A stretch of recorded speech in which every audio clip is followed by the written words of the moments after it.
Assalamualaikum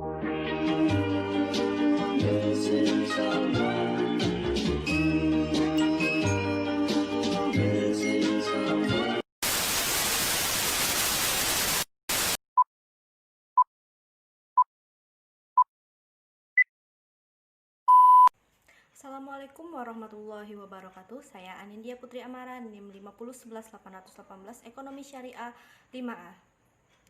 Akan mempresentasikan materi tentang pengeluaran negara. Pengeluaran pemerintah atau pengeluaran negara adalah semua pengeluaran yang digunakan untuk membiayai kegiatan-kegiatan pemerintah suatu negara dalam rangka menjalankan fungsinya agar dapat mewujudkan kesejahteraan pada rakyatnya.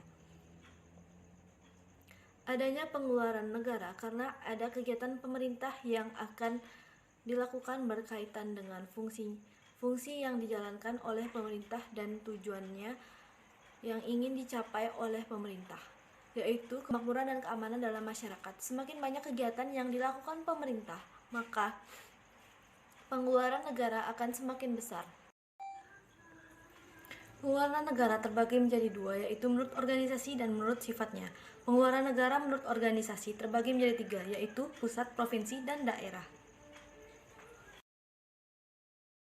Pengeluaran pemerintahan pusat terdiri dari belanja pemerintah pusat, belanja pegawai, belanja barang, belanja modal, pembayaran bunga utang, subsidi, belanja hibah, bantuan sosial, dana yang dialokasikan ke daerah, dana perimbangan, dana otonomi khusus dan penyesuaian, pengeluaran untuk pembiayaan, pengeluaran untuk obligasi pemerintah, pembayaran pokok pinjaman luar negeri, dan koordinator keuangan negara.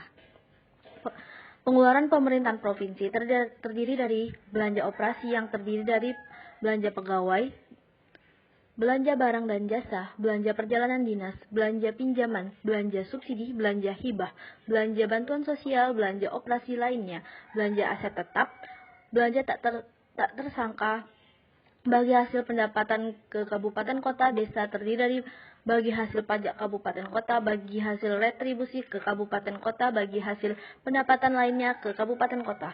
Pengeluaran untuk pembayaran terdiri dari pembayaran pokok pinjaman, penyertaan modal pemerintah, belanja investasi permanen, pemberian pinjaman jangka panjang, dan koordinator keuangan negara. Pengeluaran pemerintahan daerah terdiri dari belanja pegawai, belanja barang dan jasa, belanja pemeliharaan, belanja perjalanan dinas, belanja pinjaman, belanja subsidi, belanja hibah, belanja bantuan sosial, belanja aset tetap, belanja aset lain-lainnya, belanja tak tersangka, bagi hasil pajak desa dan kelurahan, bagi hasil retribusi desa atau kelurahan, bagi hasil pendapatan lainnya ke desa dan kelurahan. Pengeluaran untuk pembiayaan terdiri dari pembayaran pokok pinjaman, penyertaan modal pemerintah, pemberian pinjaman kepada BUMN, pemerintah pusat kepada daerah dan otonomi lainnya, dan koordinator keuangan negara. Jenis-jenis pengeluaran negara menurut sifatnya. 1. Pengeluaran penciptaan lapangan kerja, yaitu pengeluaran untuk menciptakan lapangan kerja, serta memicu peningkatan kegiatan perekonomian masyarakat.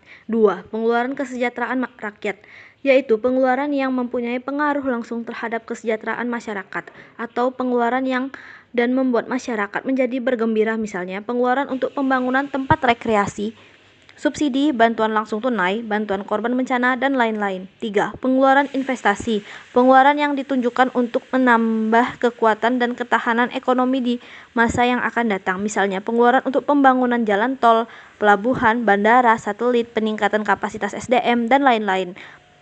4. Pengeluaran penghematan masa depan, yaitu pengeluaran yang tidak memberikan manfaat langsung bagi negara, namun bila dikeluarkan saat ini akan mengurangi pengeluaran pemerintahan yang lebih besar di masa yang akan datang. Pengeluaran untuk yaitu pengeluaran untuk kesehatan dan pendidikan masyarakat, pengeluaran untuk anak-anak yatim, dan lain-lain. 5. Pengeluaran yang tidak produktif, yaitu pengeluaran yang tidak memberikan manfaat secara langsung kepada masyarakat, namun diperlukan oleh pemerintah, misalnya pengeluaran untuk biaya perang. APBN atau Anggaran Pendapatan dan Belanja Negara adalah rencana keuangan tahunan pemerintah negara dalam waktu setahun. APBN ini dibuat untuk memenuhi tugas negara yang disebut dalam Undang-Undang Dasar 1945 Alinea keempat, yakni melindungi segenap bangsa Indonesia dan seluruh tumpah darah Indonesia, memajukan kesejahteraan umum dan mencerdaskan kehidupan bangsa, serta ikut melaksanakan ketertiban dunia. Nah, untuk menjalankan tugas ini, pemerintah membutuhkan biaya yang enggak sedikit. Bayangkan saja, seluruh Indonesia harus diurus. Makanya pemerintah membutuhkan pendapatan pemerintah. Biasanya didapatkan dari penerimaan migas dan non-migas, dan pinjaman luar negeri. Lalu, keseluruhan pendapatan dan pengeluaran pun dicatat dalam APBN. Sedangkan kalau di tingkat daerah dicatat dalam APBD atau Anggaran Pendapatan dan Belanja Daerah. Fungsi dan tujuan APBN. Berikut beberapa fungsi APBN. 1. Fungsi alokasi. Untuk membayar pengeluaran pemerintah di segala bidang sesuai dengan kebutuhannya. 2. Fungsi distribusi. Didistribusikan lagi ke masyarakat berupa subsidi, premi, dan dana pensiun. 3. Fungsi stabilisasi. Terkait dengan kebijakan fiskal yang salah satu tujuannya adalah menciptakan kestabilan perekonomian dalam bentuk pengendalian inflasi. 4. Regulasi. Untuk mendorong dan meningkatkan pertumbuhan ekonomi.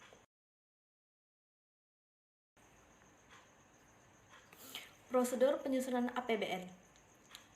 APBN dibuat oleh Presiden dan Menteri melalui rencana dan tahap-tahapan. Coba perhatikan skema di bawah ini. 1. Presiden mengajukan RAPBN atau Rencana Anggaran dan Pendapatan Negara kepada DPR. 2. DPR membahas RAPBN dalam rapat bersama pemerintah, Presiden, dan menteri-menteri terkait. 3. Bila RAPBN ditolak, pemerintah menggunakan APBN tahun sebelumnya sebagai dasar anggaran tahun berjalan. 4.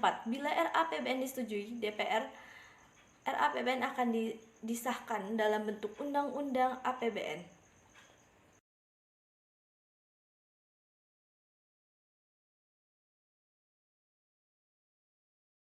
Komponen APBN.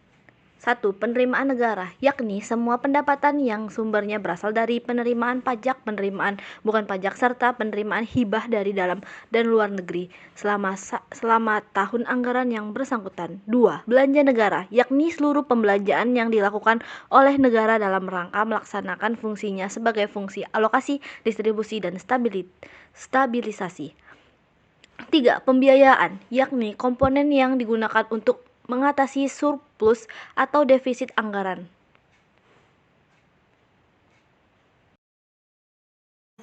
Pengeluaran negara dalam Islam. Dalam ajaran, ada kaidah-kaidah syariah penentu skala prioritas dalam melakukan belanja negara. Kaidah-kaidah tersebut harus berdasarkan Al-Quran dan hadis. Belanja negara terdiri dari belanja pegawai, subsidi, belanja barang, belanja hibah, belanja modal, belanja sosial, dan lain-lain. Belanja negara yang harus diprioritaskan yaitu pendidikan, kesehatan, infrastruktur, dan kesejahteraan. Berikut tabel penerimaan dan pengeluaran negara pada masa Rasulullah. Negara pada masa Rasulullah terbagi menjadi dua, yaitu primer dan sekunder. Dapat kalian lihat pada layar berikut. Sekian presentasi dari saya. Terima kasih.